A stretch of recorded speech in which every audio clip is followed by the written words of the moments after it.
Stock number 1003769, $395 per month lease with 36 months with proof credit, 7,500 miles per year, $5,250 to assigning, no security deposit required. Tax, title, and license fees extra. Residency restrictions apply. Program subject to change. Must take new retail delivery from Anderson Auto Group by 11/30/24. See delivery details. Ever wish you had another light switch on the other side of the room on a dark night? How much better would you sleep at night if you had a ceiling fan in your room? The High Electric Service Department is here to make your electrical what-ifs a reality. Whether you're looking to replace some outdated light fixtures or brighten up your counters with under-cabinet lighting, High Electric can handle all types of residential electrical installations and services. Give Erica a call at 402-466-6606 or visit high-electric.com to get started. General Fire and Safety has been keeping Lincoln businesses and commercial structures safe for more than 50 years. From a simple fire extinguisher to full fire suppression systems, Lincoln has trusted General Fire and Safety to provide top-of-the-line products, installation, and maintenance.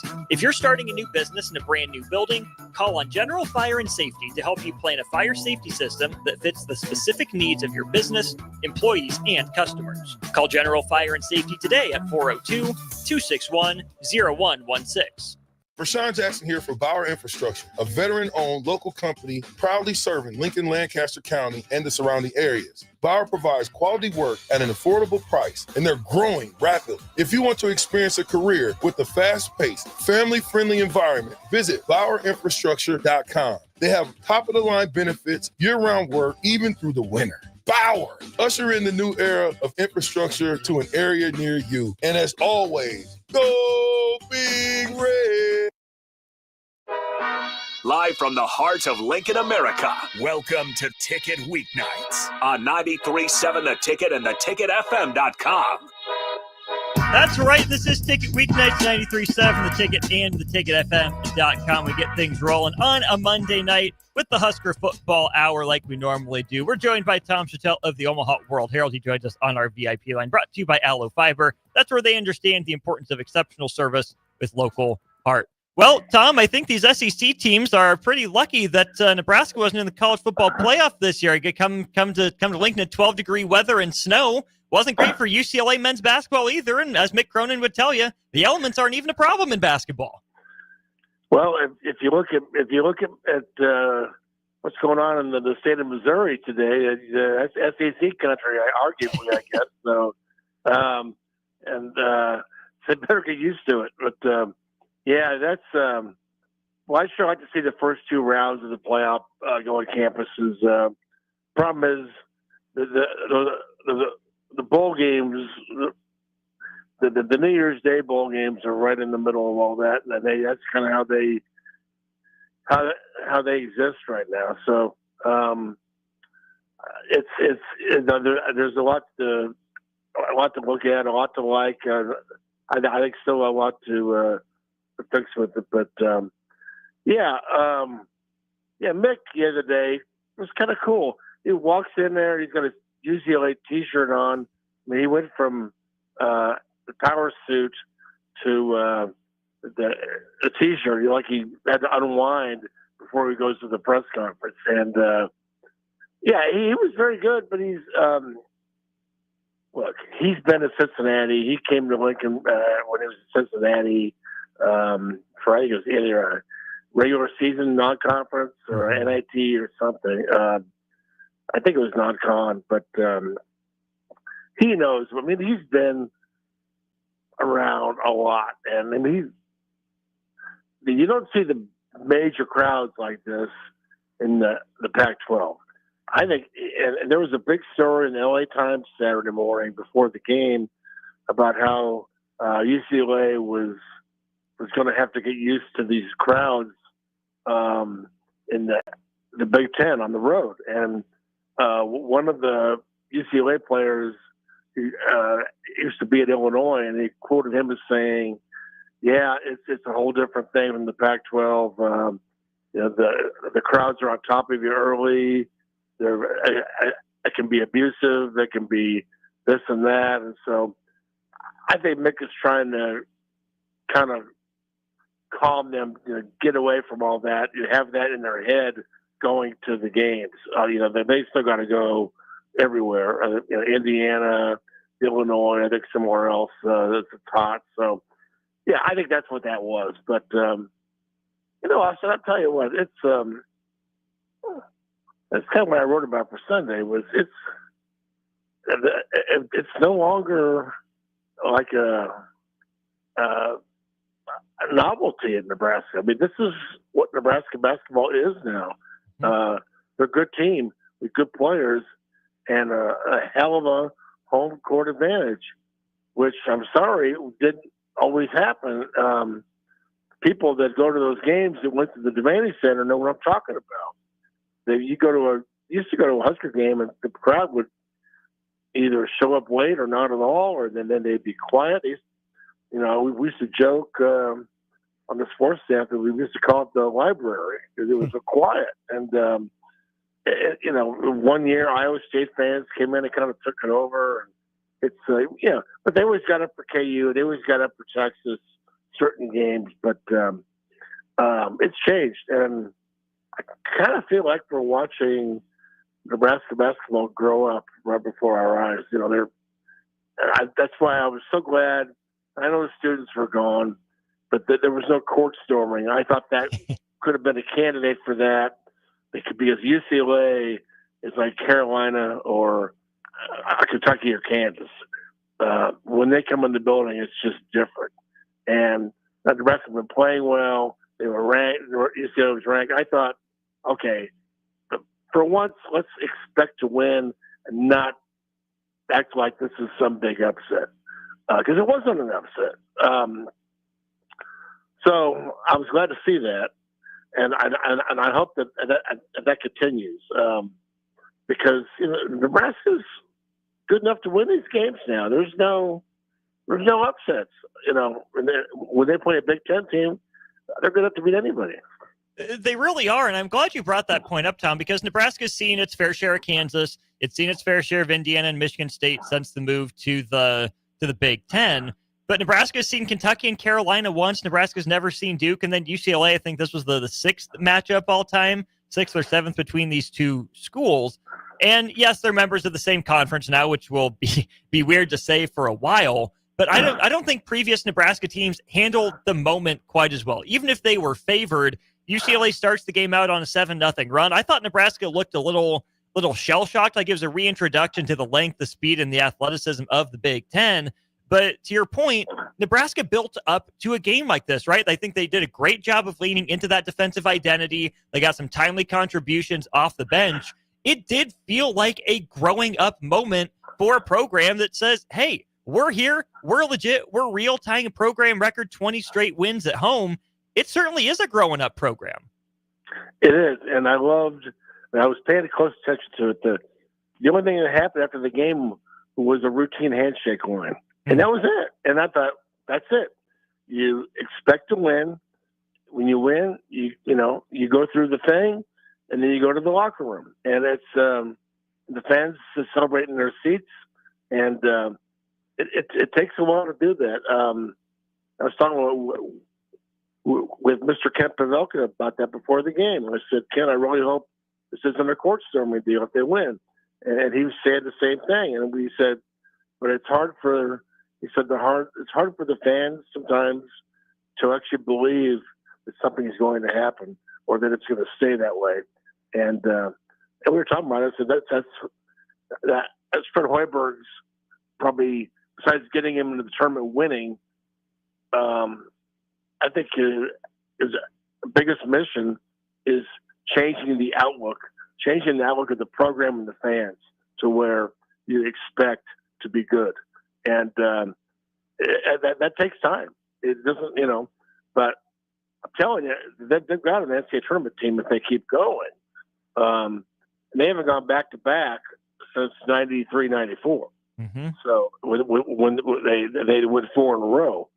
So not something that happens often, but this is the Hoiberg legacy. I'm just, not about Final Fours or something that'd be great, but it's about changing how Nebraska basketball sees itself, and that starts with the fans, that starts with the players, and I think we're seeing that right now. To your point, it is a process because you have the couple really bad years to begin the tenure. COVID, of course, a piece of that, but then you have the team with Bandamel and Gary when they transfer in at the beginning. Sam Griesel on that team. Derek Walker makes his emergence. That was playing really well until Bandamel went down with the ACL and he was done playing college basketball. Gary had the shoulder issue. But that team scrapped and scratched and clawed and fought its way to a 500 record overall. I'm like, okay, that's interesting. Let's see it. Then they go to the NCAA tournament the very next year. And here we are right now, Tom, and I saw this on Twitter. Since February 1st of 2023, Nebraska's 41-16, which sounds good on its own, but that's second best in the Big Ten. For basically 2 years now, it's only Purdue that has a better record and a better win percentage than Nebraska. My thing all along has been there's just feels to me like there's such a different level of trust in the program, not only just not to lose games that shouldn't, your Gardner Webbs, your Incarnate Words, games like that pop up, but Nebraska, outside of the weird no-show at Michigan State, doesn't really get blown out. They're competitive. They have an identity. They lean into it.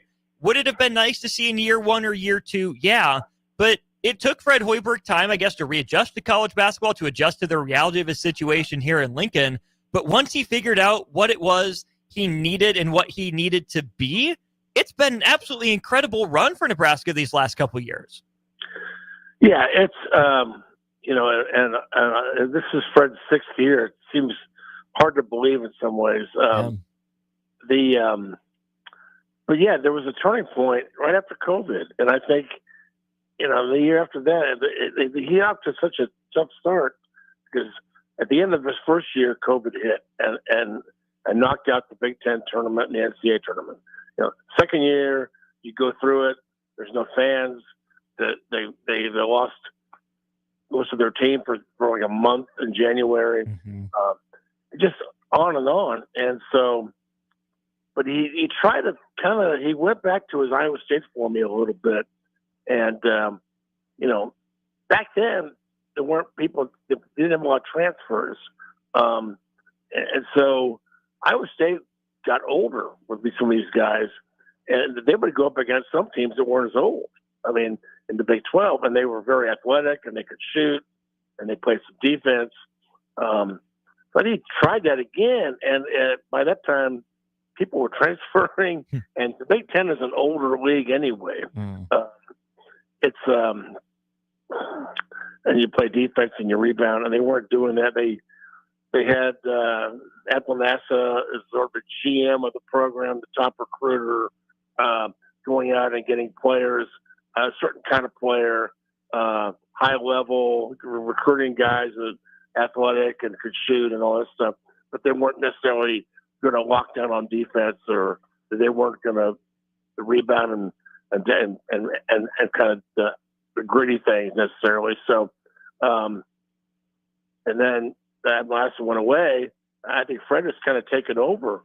His staff is better, and I think he's the guy now who's kind of buying the groceries. He's the guy going out there, and the last 3 years, I mean, the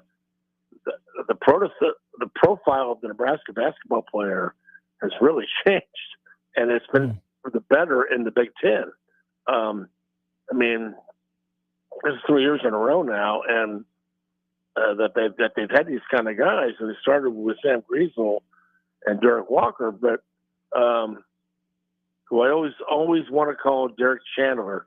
Anybody from Nebraska basketball remember that name? Yep. That was my first year covering him in 91, 92 here in Omaha. Derek Chandler was the center on that NCAA team. So if I ever call Derek Walker Derek Chandler, I give myself a pass. But anyway, Juwan Gary is kind of the guy that ties it all together. And it's like, that's what it takes. And it takes guys. I mean, he's what they call a dog. He's a baller, and he's in your face. He's playing defense. He changes the game with a tap of a ball, or a steal, or a dunk, or a 3-pointer. Just when you don't think he's going to do it. And he's a hell of a basketball player. And he came from Alabama. Well, Alabama was really good. But I don't know where he was on all the recruiting charts necessarily. So And now we've got Bryce Williams, who's out of the same mold. I mean, this is a team that has a lot of stuff. It can, that's what was so cool Saturday. Connor Sejan, 2 points, 0 for 4 from 3. If they gotten out of Casey, that would have been like, okay, now what do we do, or how do we? They didn't have other people to score, and other ways to win, and they just. Listen to Mick Cronin talk about how they couldn't make a 3. Yeah, Mick, you're absolutely right, and by God, give Nebraska a lot of credit there, because the same thing happened to Indiana. Indiana lived by the 3, and you come to Lincoln, you die by the 3, because Nebraska is going to be there on defense. And it's a hell of a weapon to have. Defense, again, it didn't travel to East Lansing. It needs to be on the bus tomorrow. But they just got a lot of different elements to their game, and the team that just fits so well together, and a lot of guys who are out there making plays. Older point guard. I mean, that's like having an older quarterback in football. Every coach wants that. So I give Hoiberg credit and the staff for putting this team together. Certainly got to give 1890. I don't know how much of that is going into basketball, but it's certainly not bad. It's certainly helping. So it's fun. I mean, Nebraska used to be a thing where they had to beat somebody who was kind of a fluke, or the other guy had a bad game, or they were kind of bubble, but they didn't have enough wins, or you didn't trust them. I think, like you said, that there's a trust now with this. It's building. There might be some people out there that don't trust it yet, but and 2 years ago they probably could have gone to the tournament, but they had the injuries. They had that little spell where they weren't winning, and then the schedule was a lot tougher 2 years ago also. But so they've learned to back off the non-conference schedule, this is what they are right now. And after last year, we thought, well, can they possibly? If they've got to replace a lot of people, can they possibly do this again? Same style, and they got better. The Berkey kid from UCLA is really good. Mia, the big guy, is good. I mean, they're just got these pieces that they added that are all really good, and should keep them in the game every night. It's just going to be down to are they going to hit some shots. There's a lot in there. A couple main aspects I think are worth pursuing here, Tom. Number one is you talk about the roster, right, and how it's changed from and how they acquire players to the types of players that Nebraska men's basketball is acquiring. And I don't mean this as a slap in the face to the Nebraska football program, but it's kind of interesting that Nebraska men's basketball figured out how to win in the Big Ten before Nebraska football did. Is that as simple as it's easier to flip a basketball roster than a football roster? Is there more or less to it than that? Oh, definitely. But, I remember writing when Hoiberg was hired, and, Scott Frost comes down the elevator to watch. I said, this is the golden era. We've got these two young geniuses, offensive guys that are going to change the world, change the Big Ten with their schemes and their talent and on offense, and it's going to be a heyday. And obviously didn't work out. But Scott never embraced the Big Ten. I don't think he knew necessarily when he came here what it was. And Fred did, but it took him a while to adjust. And maybe I've seen this before. The best move you make sometimes is the move you don't make. And I remember on the show one time, 2 years ago, Trev Albert's getting on there saying he's going to bring back Hoiberg, and boy, a lot of people were not happy. They didn't think he was going to work out, and so that was the next year was the Sam Griesel year, and when they beat Creighton, that changed a lot of stuff. And,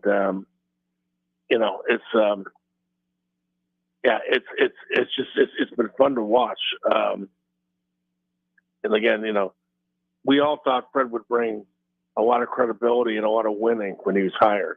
It was celebrated. It's taken a while to get there, and they're not there yet. Mm-hmm. They got to win the tournament. They still got a ways to go. But man, winning in the tournament is getting there every year, getting there a lot, and just finding the right matchup, and then go hit some shots. That's what that is. That's all that is. Winning in the NCAA tournament, you just find the matchup and go make plays, go hit shots. And last year they got the bad matchup. Mm-hmm. I think part of the way this team was constructed this year was a reaction to that A&M game. I think they needed to get bigger, they needed to be more length, and they needed to be able to play better defense and go rebound and be better inside and be able to keep those guys from going to the basket and hitting those dunks. So I think this is a team that will be able to do that. I'm just excited to watch them in the Big Ten. I don't know. And tomorrow night might be tough, and Iowa's coming up a blowout loss. They'll be up for it. They always are with Nebraska, but Nebraska won there a couple of years ago. In one of the weirdest games I can remember, Iowa shot it decently well. Nebraska gave up a lot of offensive rebounds, but Iowa just let Nebraska stay within striking distance, and the Huskers find a way to win that one on the road. I think that's another, if Nebraska shows up, competes, and, heck, mess around, win the game, that's another great step in the right direction for the program. But, Tom, last thing before we hit our first break of the show, you mentioned the administration, the move that Trev Alberts didn't make. I'm kind of working on a theory. It's not all fleshed out here, but there for a while, I was on the boat of Nebraska needs a basketball administrator. Nebraska needs to invest more in basketball. It needs to be a bigger focus, which can all be true.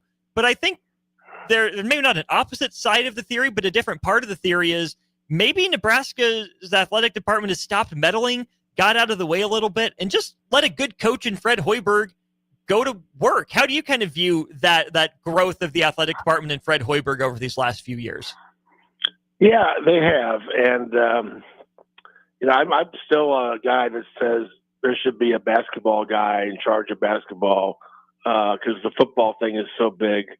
But on the other hand, Troy Dannon, I do not consider Trev to be a basketball guy. Mm-hmm. And most people at UNO would tell you the same thing. But Troy Dannon is a basketball guy. So they're going to be in good hands there. But, yeah, the coach is everything. And a lot of times the coaches they've hired, and, we can name them all, did not recruit, did not have a plan. And winning in the Big 12 was very tough, very tough. But it's tougher when you don't have the players. And they just weren't able to never, get those guys or get enough of them. And so, and the Tim Miles had some good teams, but not nearly enough. And, I always wonder if they would have made the tournament that year, if that would have saved them, but I don't know. 18 or whatever year that they should have been in. But I think you're right. And I don't really think I've never considered Nebraska athletic department to be kind of meddling in basketball. I think they kind of ignored it. They've kind of just said, well, here's your Hendricks facility, the best in the country. Here's your arena. All right, you go figure it out now. You go, I think they didn't pay enough attention to how to get players here. How to, what can we do to help recruiting? Because winning is not facilities, it's players.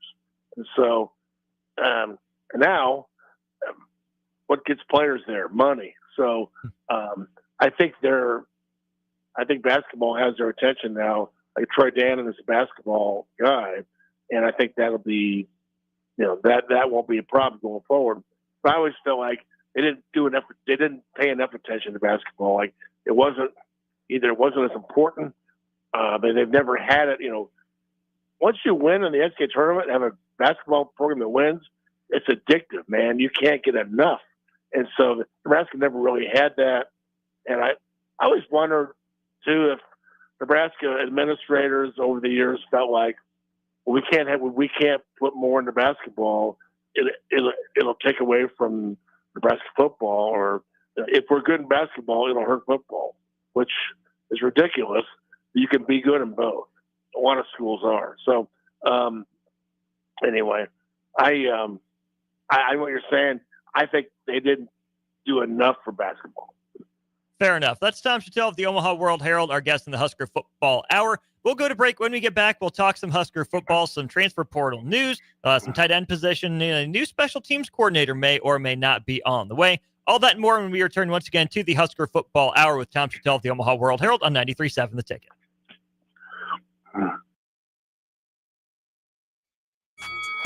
Come enjoy a show of the Midwest's best MMA fighters on Saturday, December 7th with Violence Fight League 2 at the Complex, the former location of Champions Fun Center. Fights are scheduled throughout the night, and if you haven't been before, now is the perfect time to go, with Nebraska football in between the regular season and a bowl game.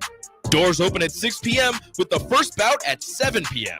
Learn more about the fighters and buy tickets at thecomplexlincoln.com.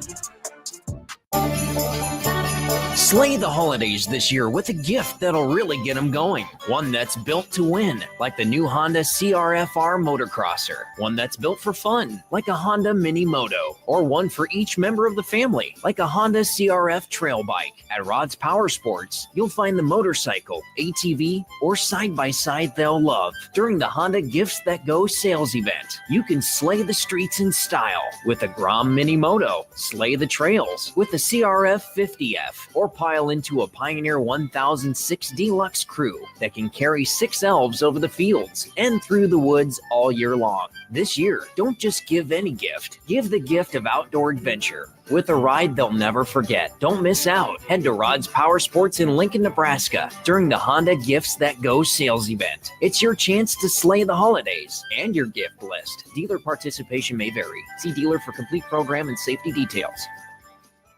At Farm Bureau Financial Services, we strive to provide you with the right coverages for all your insurance needs by taking the time to meet with you and review what coverages best fit your needs. So whether you're in the market for home, auto, farm, business, life, or a combination of any of these coverages, we can help with making sure you, your family, or your business have the right coverage based on your individual needs. If you would like to review your insurance needs, please contact Ben Spurt with Farm Bureau Financial Services at 402-217-9945 or through email at ben.spurt@fbfs.com. Who wants free diamonds? This holiday season, as a thank you for shopping with us, Sartor Heyman Jewelers is giving you free diamonds. Now through December 6th, receive a pair of sparkling diamond stud earrings, a stunning diamond pendant, or a gorgeous diamond tennis bracelet for free with your qualifying purchase. We only have a limited number to give away, so once they're gone, they're gone. Don't wait on this one. Visit Sartor Heyman Jewelers, where your gift shopping shines brighter. In Lincoln at South Point Mall, downtown, and in Grand Island on State Street. At Action Plumbing, Heating, AC, and Electrical, we're ready, reliable, and recommended. Water heater acting up or your sump pump on the fritz? Call Action. Summer's around the corner. Is your AC working? Are you sure? Call Action. Electrical problems? I'm telling you, call Action. Call Action for a free same-day estimate or a trusted second opinion. You heard that right, a free same-day estimate. 402-423-6960. ActionLincoln.com. Hi, Sean Callahan here for Koppel Chevrolet GMC, wanting to thank you all again for your continued service. November is off and running. Check this out. Get up to $12,000 off or 0% financing on select new vehicles. We have great lease specials with new Trax and Trailblazers starting at $299 per month and new Blazer EVs leasing for $399. Great payments, discounts, and of course, 0% financing. So make that short drive down 144th Street or check us out online at koppelcars.com. You'll be glad you did. All finance with approved credit, leases with $2,500 down. Back to the Ticket weeknights on 93.7 The Ticket and theticketfm.com. We are back to Ticket weeknights, led off by the Husker Football Hour. Our Allo VIP line is brought to you by Allo Fiber. That's where they understand the importance of exceptional service with local heart. I'm Austin Norman at 1040 O Street with you in the studio. Tom Shatel of the Omaha World Herald is our guest on that VIP line. Well, Tom, we are one drive into the FCS National Championship game. North Dakota State, the Bison hold the ball all 7 minutes. They march it right down the field on Montana State. They score a touchdown at 7-0, 7 minutes into the game. Does the FCS have the playoff set up right? Does Division I need to follow that, or should we leave the FCS playoff format down for the FCS schools? I think it's too early to tell. I mean, we just got in, and we had the first night of playoff, and people wanted to change the whole thing. Oh, Indiana sucks, and Indiana shouldn't belong, and and then it just kept going. There's just probably too much social media and too much overreaction in real time, rather than just sit back and we'll wait and see how it goes. And if you look at the Final Four, excuse me, we're going to have a good final, and maybe a great one. So it's going to be a hell of a matchup, no matter who's in there. So that's going to work. I was, what I've heard before the playoffs started, and I guess maybe going back to August, was the Big Ten and SEC want to expand it by 2 teams. They want to have 14, and they want to have their 4 automatics. Well, I wouldn't give them 4 automatics. They've got to earn that. I don't want 4 SEC teams. They shouldn't be automatically in there. But I think I'm afraid we're headed toward an expansion. And so if there's 14, let's just go to 16, and it would never go to 20, I don't believe. But then don't have any buys. No buys. We don't need – no other NCAA sport has first-round buys in their tournament. So why does football need to have buys? And see them according to ranking. What's the final ranking? Well, Boise's 10. Okay, then that means that's where they're Boise's 10, not 4 or 3. Arizona State's 8 or 9. They're not 4. Just go the way it should be, and then match them up. 16-1, 15-2, so on and so forth, and go campuses. I'd love to see the first 2 rounds go to campuses. That was so much fun. But who knows? I don't think it'll change after this year. Do I think the other guys have it right? I don't know, but I'll tell you this. I'm going to write about this at some point, but just watching the movement in the transfer portal, I really think the way to do this for kids out of Omaha, kids anywhere that want to go to the big school and wait their turn and develop, I think the best way for them to go about this is to go to like North Dakota State, and like we're watching tonight, and go play. Get on the field and play at Ball State or North Texas or NDSU or whatever, and then build your resume, and then go into the portal. Somebody will come find you. I was just watching Daniel Kalen, and he may work out great at Virginia, but the Virginia coach has to win next year.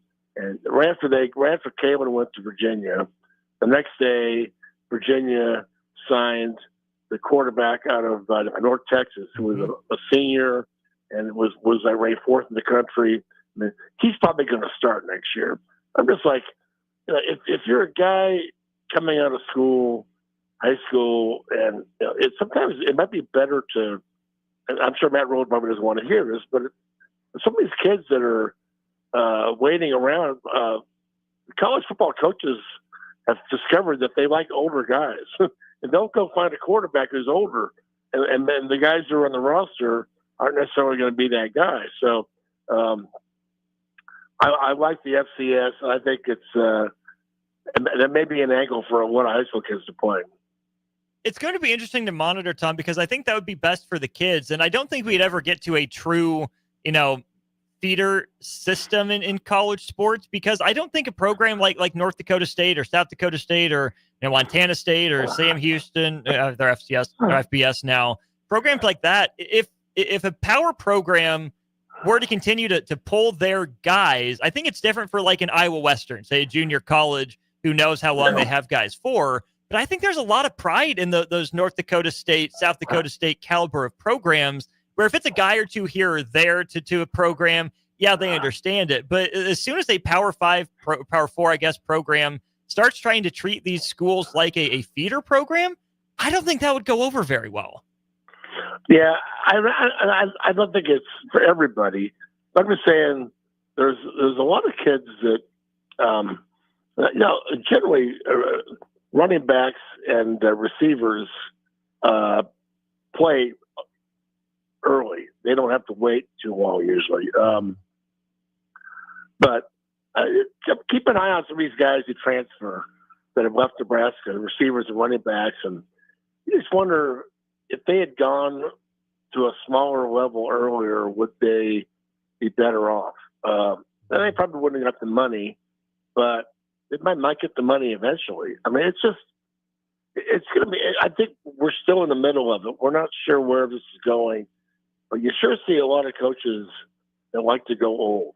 They like to, I could go with my guy here that's developing, or I'm really tempted because I could win some more games next year if I had an older guy.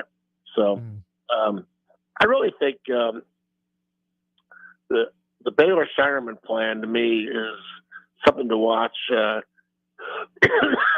I'm really intrigued by what he did coming out of Aurora, a town of 4,000, just east of Grand Island. And he got involved in the OSA select programs in Omaha from Aurora. And then he got discovered and recruited by South Dakota State, where then he got discovered by everybody.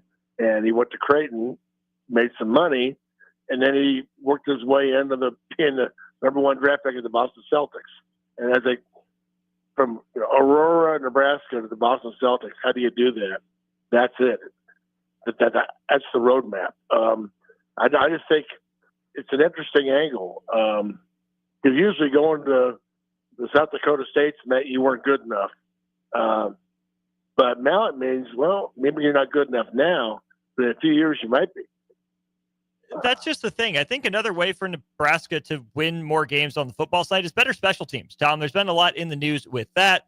Ed Foley's contract not renewed, but I liked your piece that you put out there.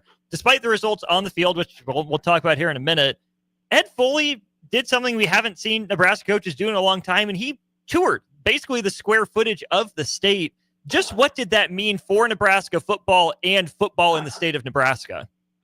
I will always remember Ed Foley, not only for the tour of the small town cafes, but just the hug he gave Nebraskans and small towns and small town football that had not been done since maybe the Osborne years. Letting them know, hey, we see you, we appreciate you, you count, you're part of us. And I'll never, ever forget the images of him, Sam Foltz's family. Gerald Foltz, I believe he posted it on Twitter maybe, but, going, the knock at the door and it's Ed Foley, and they don't know who Ed Foley is, but, just hired by Matt Rule. I wanted to come and say, well, what we're thinking about you. How are you doing? Can we help you? Would you like to come, back to Lincoln and do some stuff? And it was just an incredible gesture. To me, that's what Nebraska football is all about. That connection to the state, the gesture of, you're all family. When you always be family, we'll never forget you or take you for granted. That's how I'll remember Ed Foley. There's a lot of special teams coaches who crashed and burned. But he did that, and I think that was just very. And I kind of hope he stays and does that role. I mean, that's a very important role.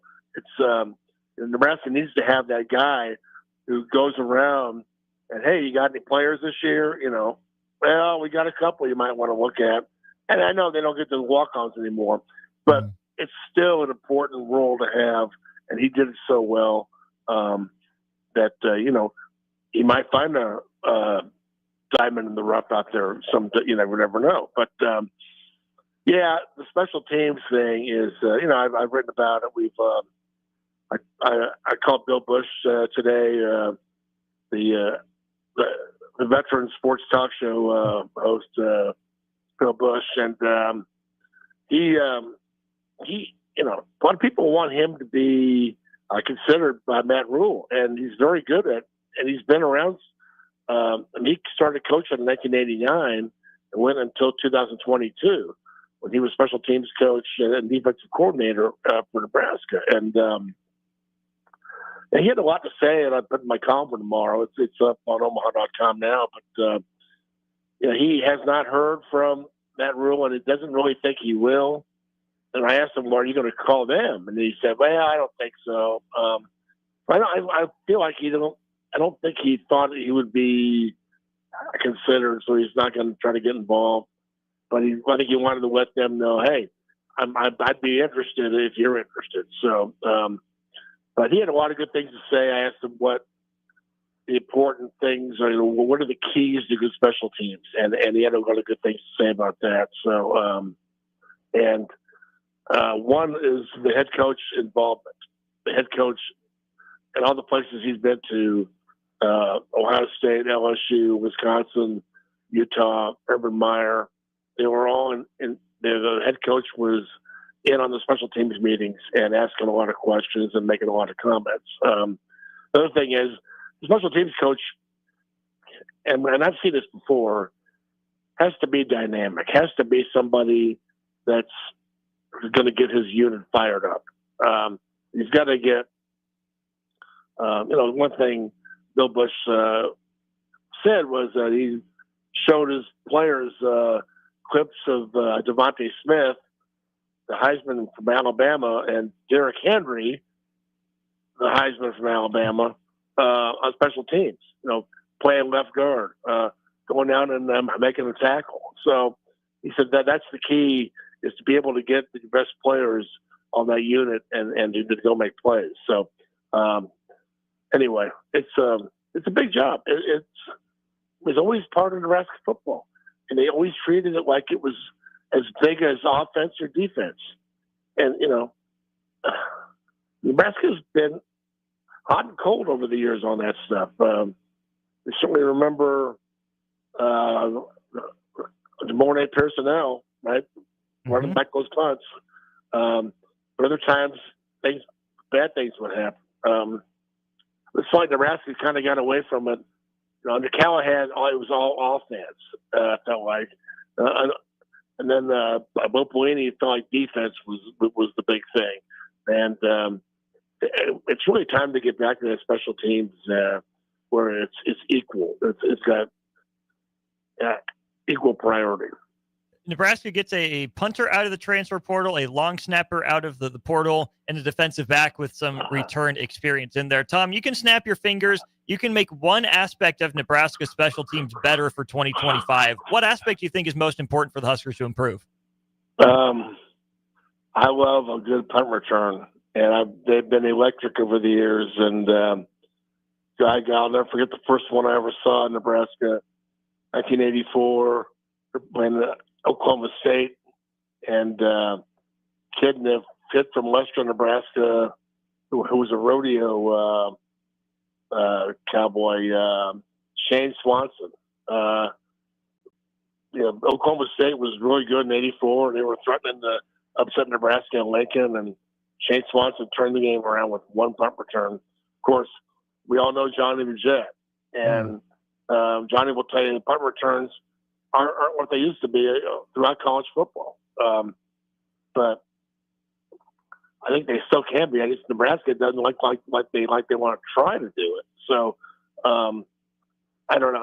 I think if I could do, I think that to me says you've got great special teams and you have a punt returner who can catch it and make people miss, and the blocking's there, and then you go down, 20, 30, 40 yards or whatever. So, yeah, but there's a lot of things. Who knew that snapping the ball was so to the holder for the field goals or the extra points was so important? Well, we found out that out this year, and we found out about it in the bowl game.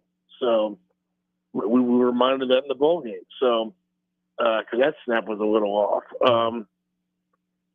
but I just when they blocked the punt, Austin, and the pinstripe ball at the end, and it cost them 7 points. I was just like, how are we doing this now? Why are we still doing this? So it was just tighten it up. Don't be a negative. It'd be great to have a positive, but don't be a negative. Totally fair. One guy we saw on special teams quite a bit, Heinrich Harburg, especially towards the end of the year in the punting unit. But Tom, he's shifted over to the tight end room, a potentially big addition to that room with the entrance of Thomas Fidone into the transfer portal. Interesting Nebraska career for Thomas Fidone. Before we get to the room that's left, what do you make of Thomas Fidone and what is his lasting legacy will be for Husker fans?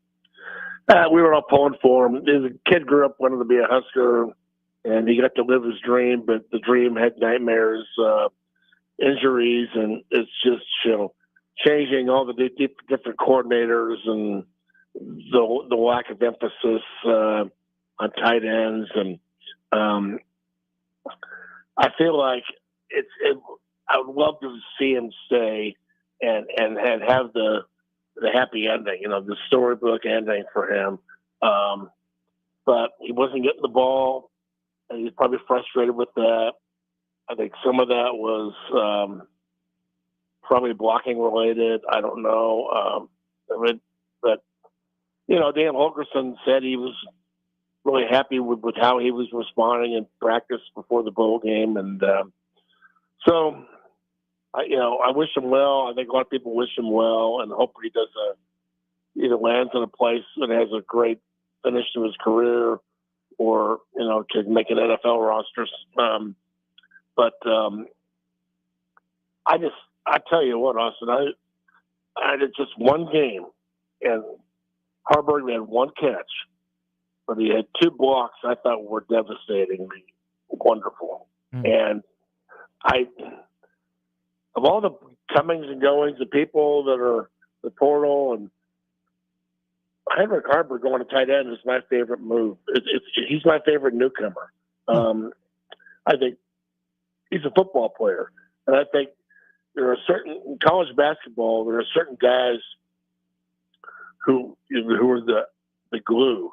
When they're on the court, things happen, whether it's they pass it or they rebound, but they make good things happen by being on the court. They make sure things get done. That's how I feel about him on the football field. So like he's going to be the glue.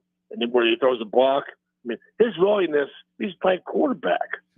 For his willingness in that first time out to knock somebody on their ass, do it twice was incredible. And so that's what they want. So I think he's going to have a good chance to start because of that. But the other thing is interesting, and I may have said this last week, but he's an ex-quarterback, and that's going to help him reading defenses and finding openings. And I say that because there's a guy with the Kansas City Chiefs who does that, who played quarterback in college, and then Travis Kelce. And, sometimes Mahomes tells him to go up for a pass. Well, it's like having 2 quarterbacks, like having 2 offensive coordinators on the field together. And they have their own certain radar. And the tight end's going to know where to go because he can read defenses better than the other tight ends or other receivers. And so I think there's something to that. And I'm anxious to see what he does next year. But and I think the other thing that rubs off on people in the age of the portal is having a guy from Kearney, Nebraska, who wanted to be a Husker, there's just not enough of that going around like there used to be. And that really rubs up on the whole team. There's a pride in being a Nebraska player. And so I'm looking for good things next year out of number 10. And, it'll be interesting to see. It's interesting you bring that up, too, because I think that's a very Matt Rule decision, right, for Heinrich Haarberg, both to move from quarterback to tight end and to continue to stick around the program. But, of course, the postseason awards for Husker football were announced. And, Tom, it's 4 guys that stayed the course at Nebraska. Amir Johnson, Ty Robinson, Isaac Gifford, John Bullock, 3 of the 4 on defense. But I think that despite all the things we've talked about for the culture of Nebraska football and all of that, I really think Heinrich Haarberg took the lessons from those 4 senior award winners to heart, and that's explaining at least some of what we're seeing with him. Yeah, you wonder what kind of options Heinrich had. I mean, he played some quarterback, but he was more of a running threat as a quarterback. And I just, were people after him? Were they offering him money? Did he have a chance to go somewhere else? I don't know. Because I just love to think that he's going to be that guy that is going to stay, and I think he is going to stay. And I think this is, a guy you have to have on the field. I think that's what this move is. And will he be a classic tight end? Well, I don't know what a classic tight end is anymore. I mean, with his initials, he should be the H-back, right? Right. But he, like I said, he's not afraid to go up and knock somebody down. And that's what this offense needs. It needs more of that. And so, and that's, one of the things Bill Bush said today was when your best players are willing to do the little things and play special teams, it rubs off on the whole team.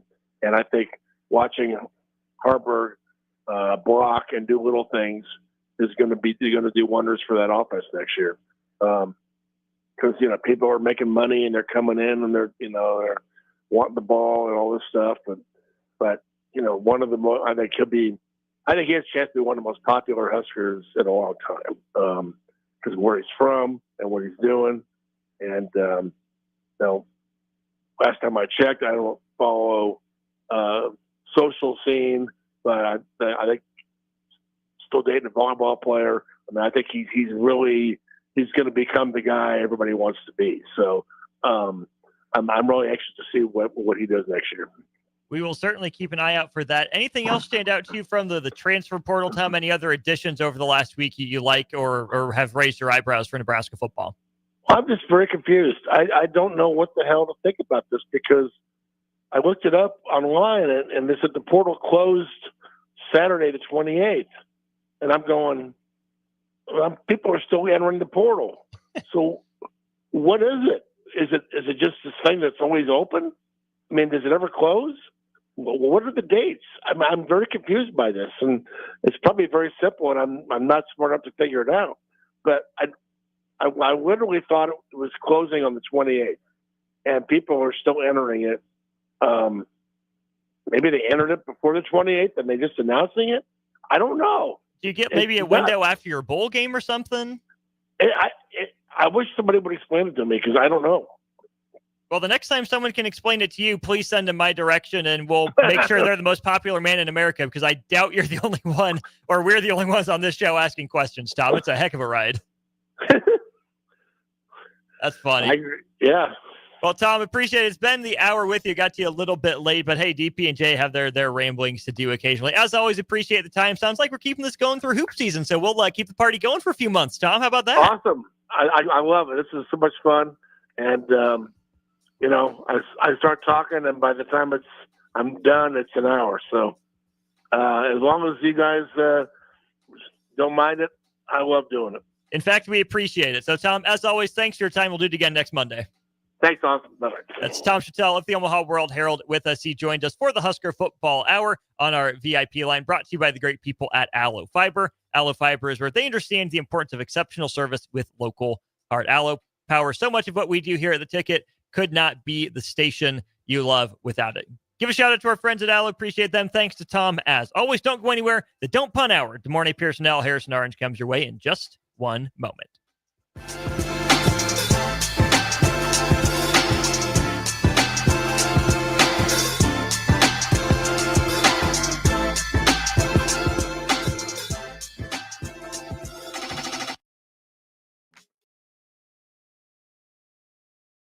Raising little ones is a big job, and you do your best to give them a good start every day. That means making sure they're well cared for while you're apart. You work hard, but it's not always easy to make ends meet. There may be help. Find out if you qualify for Nebraska's Child Care Tax Credit for working parents. You could be eligible for a credit of up to $2,000 per child on your next tax return. Learn more at nebraskachildcaretaxcredit.org. Brought to you by First 5 Nebraska and Nebraska Children and Families Foundation and aired by the Nebraska Broadcasters Association and this station. You can help fight deadly diseases like RSV and influenza while getting paid for your time. Velocity Clinical Research is now seeking clinical trial participants in your area. Participants can receive compensation for study-related time. No health insurance is needed to join. Find a study near you at velocitytrials.com. That's velocitytrials.com.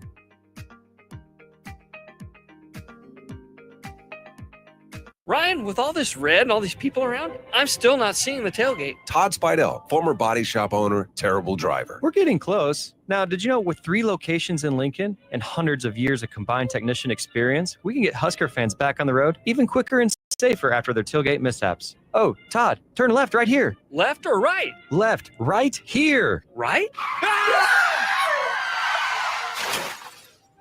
Well, you wait for the tow truck.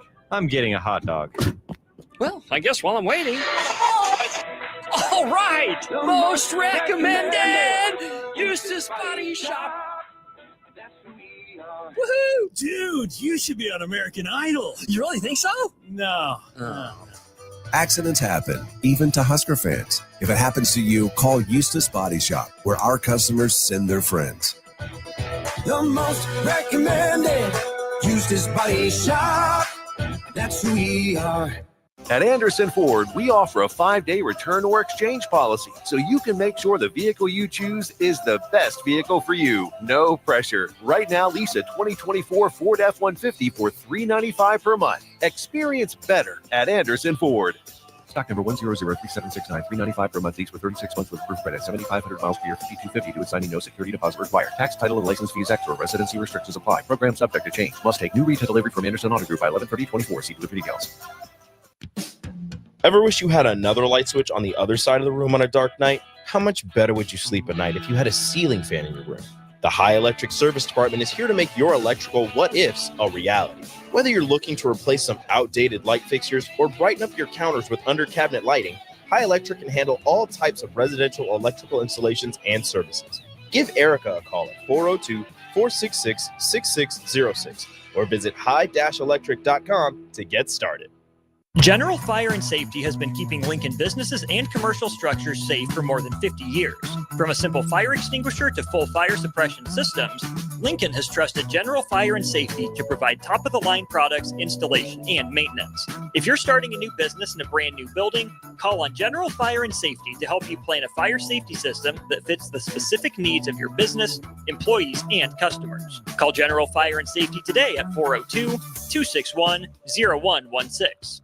Rashawn Jackson here for Bauer Infrastructure, a veteran-owned local company proudly serving Lincoln, Lancaster County, and the surrounding areas. Bauer provides quality work at an affordable price, and they're growing rapidly. If you want to experience a career with a fast-paced, family-friendly environment, visit BauerInfrastructure.com. They have top-of-the-line benefits, year-round work, even through the winter. Bauer, usher in the new era of infrastructure to an area near you. And as always, go